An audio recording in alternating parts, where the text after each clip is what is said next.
Hey folks, it's Joe with Creekside Cabin Games, checking in, letting you know what we did last week here. The coolest thing we want to show off is hair physics.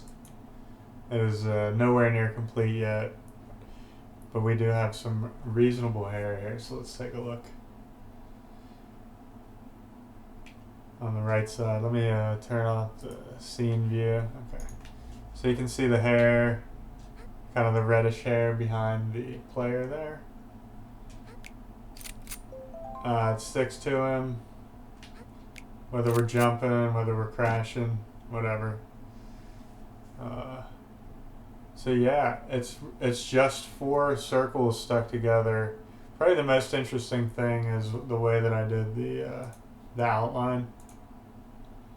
I mean, it's not ingenious or anything, but someone may find it helpful. Basically, there's each ball, each hairball, if you will. If we go look at it, or let's go look at an easier one to see. This one has an outline that's 10% bigger than the ball itself, and it's rendered at layer -100. That all the outlines are layered in the way background, and then the orange parts are rendered in the foreground, more so -50. So they're both minus behind the player, but the white's way back there. That way we don't get white lines around each ball. We can change these shapes. I think eventually we'll send particles back through, like wavy hair particles or something, like chunks of hair. Anyhow, next is checkpoints. So I'm actually going to stop the game here and go to... Now I'm going to move the level start back to the beginning. Let's see our checkpoint. So we have 2 checkpoints here. And the reason I added checkpoints is I was having trouble when the player would crash, like here, or anywhere where there's terrain above the player, because I was respawning them at the point of crashing and lifting them up. Because that always works when they're on top of the surface. But I want to have this kind of twisting, I want to have areas that twist downwards and direction changes and players being able to boost off the ceiling and stuff. So I added checkpoints so I can control where players spawn after they crash, and I can add hundreds of them or whatever throughout the level. So that, I mean, if you're thinking of like Lakota or whatever, the thing from Mario Kart, it's going to work like that. So there's always a checkpoint attached to the level start. That's what these faint green lines are. They just help me see where the checkpoints are. But anytime you crash after passing one, you are spawned at the end of this red line. That's where you spawn exactly. So anytime you crash between here and the next checkpoint, down here, you'll spawn right there. And again, I can add checkpoints everywhere. And you can go back to a previous checkpoint, if you will. Alright, the next thing I did is improve the way data is saved. I did a ton of background refactoring. This was like maybe somebody comes here looking for how to save data in Unity. On a bigger project, not just like player prefs.save string. Effectively, I created a serialized object, or I created a serialized object, which is a collection of other serialized objects. And if I'd have known I was doing this, I'd have split it up. But each level has a name, a top score, a top time, a number of monsters killed, and then eventually each level will just have a list of these things for each instance of the player having played the level, and that way we can search through them for top scores and things like that to display. So previously, I don't think I showed this, but I was just saving like highest score ever string, highest score ever, best time ever string. So now each level saves its own data. So if we go, I'm not going to get into the code, it's very complex, but You want to create a serialized object, create a save and load method. This stuff's pretty boilerplate. You create the binary formatter file stream, and then you create your save data, and then you save. So this is like a data. This is just a plain old C object that you're gonna change the serialized object into. You're gonna just set all the values, and from the in-memory values from your game objects that are controlling level. Okay, so it's pretty boring. Send me a message if you want to know more about save serialization. It's important. It's opened up a lot of opportunities to make more complex save data. Some of the other changes in the background. This is another case where I probably never showed this before, but let's look at the player object.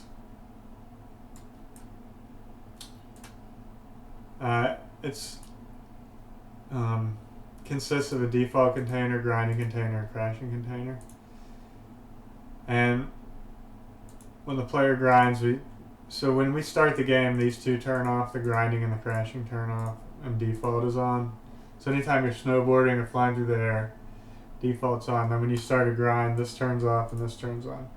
And previously we were moving a bunch of this stuff from here to here, but I simplified the body and everything and the physics objects to be able to only move a couple things from here to here, and nothing like physics based, nothing complex. So what else did we change in the background? Let me look at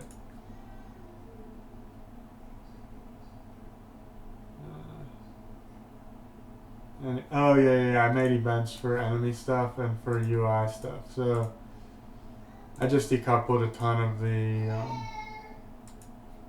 components I had coupled together. And coupling can be nasty in Unity because you gotta manually set stuff in the UI. Let's see. Okay, the best thing I did, I think, for the value of the game was to improve the ground contact. And if you go back and look at old videos, it was really like janky before, and like the player slapped down.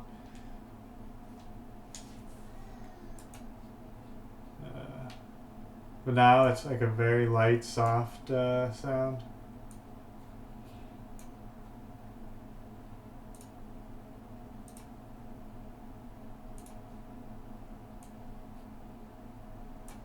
You might not even be able to hear it, but it was really nasty before. Just like a. You can probably hear my son in the background. And also, it doesn't trigger when just one side hits. You have to fully land, like, the center of your board has to be down effectively. The way it's done is there's raycast drawn from the front and the back of the board, and they both have to be very near the platform. But yeah, it just feels a lot smoother now when you land. I also made it so, like, you get a more realistic effect when that happens, when you kind of land on your edge. You fall backwards more easily, or you fall forwards more easily. What used to happen is you kind of glided on your back edge in a very unrealistic way. So now one or the other thing happens. And that's done by changing where the center of gravity is at different times. I also changed, speaking of center of gravity, the way we go up jumps now. The center of gravity when the player's flat is now in the center of his body. Before it was towards the front foot, not toe, to make it feel like the player was stuck to the ground, but that would send you flipping off of jumps. So now we have a smooth exit off of jumps where we don't go flipping backwards. Okay, another thing we changed is the camera. And last week we had it where the camera changed directions when you do. I'm having a hard time flipping around here. There we go. So now we have a little time delay on when the camera starts moving. so it doesn't like flip back and forth real quick. And also, I put a little smooth step lerp for the movement, so it's not as rigid when it switches direction. Not as radical, I guess you could say, whatever. But it's a lot smoother now. Look at that hair, man. It's so cool. And, oh yeah, grinding is the last thing. So let's get down to the grind rail here. I'll try to...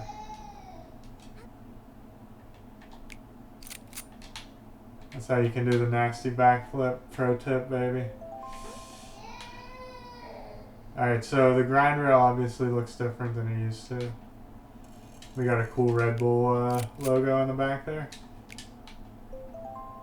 The most important thing I did was take out the ability to have connected grind rails. It was just too hard to manage. And now it just works better, man. It just works better.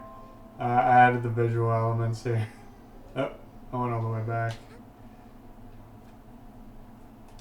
Oh, you know what? Ooh, look at that. I don't like that. When you hit the front...